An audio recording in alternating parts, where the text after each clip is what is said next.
Good evening, ladies and gentlemen. We are discussing the topic of whether or not we should be voting in this election. And the government holds that people should be voting in this election, that people should make their voices heard. Now, I'm going to reiterate, because it's very important to mention this again. I believe that the opposition was glossing over a few details.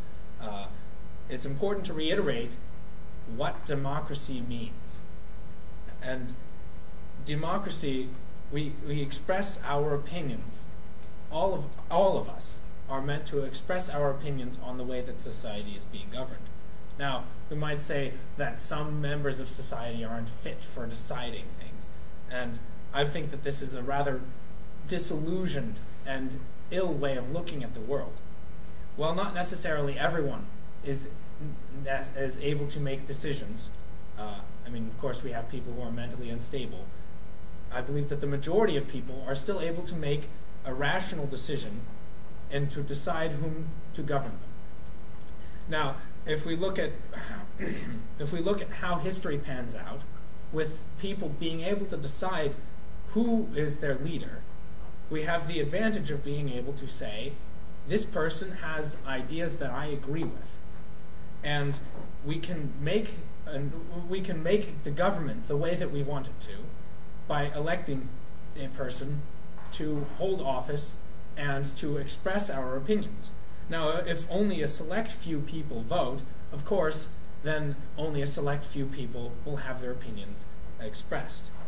Now, the opposition made an argument against perhaps if we're forced to vote, if everybody votes, then our votes mean nothing, because of course there are so many millions of Americans. May I remind the opposition how close the last couple elections have been.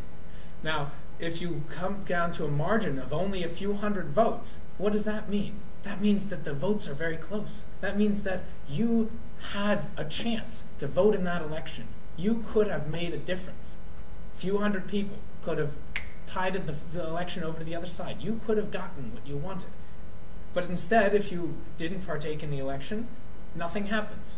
Just someone wins. And it means nothing to you, maybe, but it should mean something to you, because that person is going to decide what's happening in your country for the next 4 or however many years the term lasts.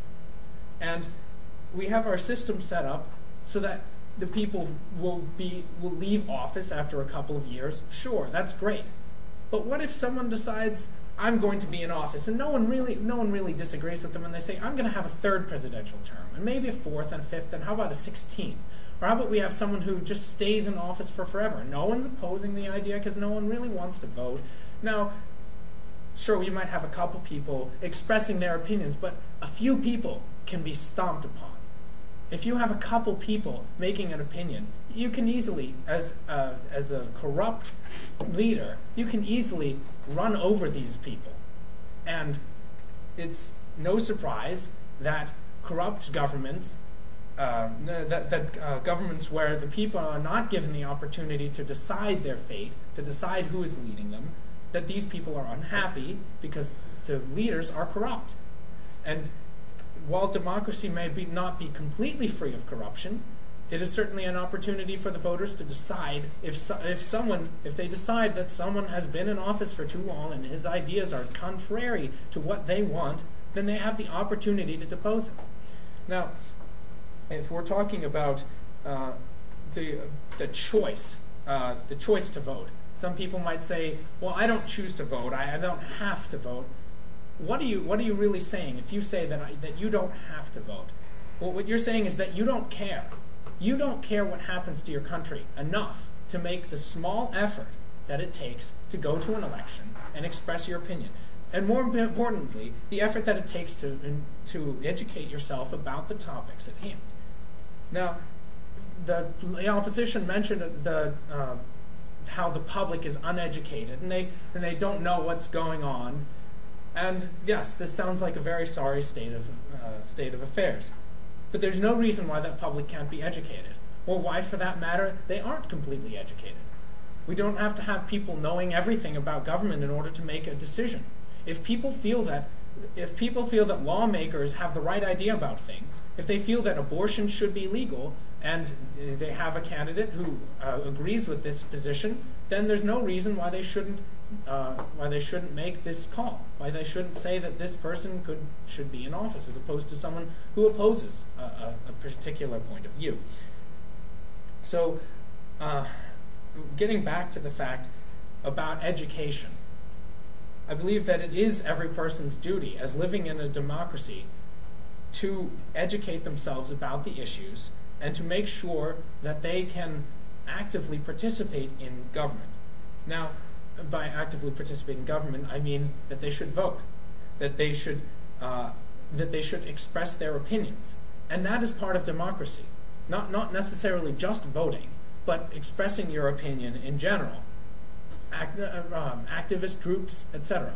Those are all important ways of expressing your opinion to the government and deciding who gets elected and deciding what policies should come into place. But we know that of course this is somewhat exclusive. Not everyone is in an activist group or a lobbying group. No, some people don't have the opportunity. So this is an opportunity for everyone.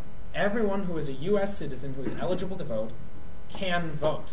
There's no problem with them voting. This is part of the design. So we want everyone to vote. We want them to be educated about the topics, and we want the candidates. We want the candidates to be happy with their situation in the world. We want them to feel that their government is doing what they want it to do. So the government, the opposition mentioned that, well, the government being democratic does not necessarily have a stable outcome. And they cited the Civil War as an example, perhaps, of an unstable result of democracy. However, I believe that this is not true. If you look at the Civil War, if you look at history, what kinds of governments are unstable? Sure. How many civil wars are there occurring in how many countries? And how many of those countries were democracies, and how many of them were dictatorships? If we look at the number of dictatorships that have dissolved in civil war, that have dissolved in military coups, we find that the number is much larger than the number of democracies that have had this. I mean, how many people are able to name on their fingers at least 5 different places, or at least some large number of places that are currently in civil war in the past couple, 10, 15 years? And whereas, when was the Civil War? How long ago? Quite a while. I mean, I'm not going to say that that isn't a huge failure on the part of democracy, but consider how it would have been, consider how the opinions of the public would have been resolved in the event of having a dictator. If we had a dictator who said, slavery must be enforced, and we had a significant number of people who say, no, we want these economic policies, no, we want slavery to be abolished, what do you think is going to happen? People are still going to rise up against. And so it's very important to keep in mind that stability in and of itself cannot be completely prevented by any form of government. And we know this to be true, because of course every government is to some extent unstable. But the goal is to look for a government that's more stable, that's less likely to dissolve into horrible fighting, bloodshed. This is not what we want. If people are able to vote, if people are able to decide what they want in their government, then they are much more likely to participate and end up with a government that is of their desires. So just to polish up and finish up some of all of the topics, historically, democracy has been a much better option. And in this particular case, voting is definitely the biggest expression of this democracy. And that this, right now, is the best time for you to vote, because of considering the world's current status, considering that problems exist in the world, and we have the power to change it, and only us, not everyone.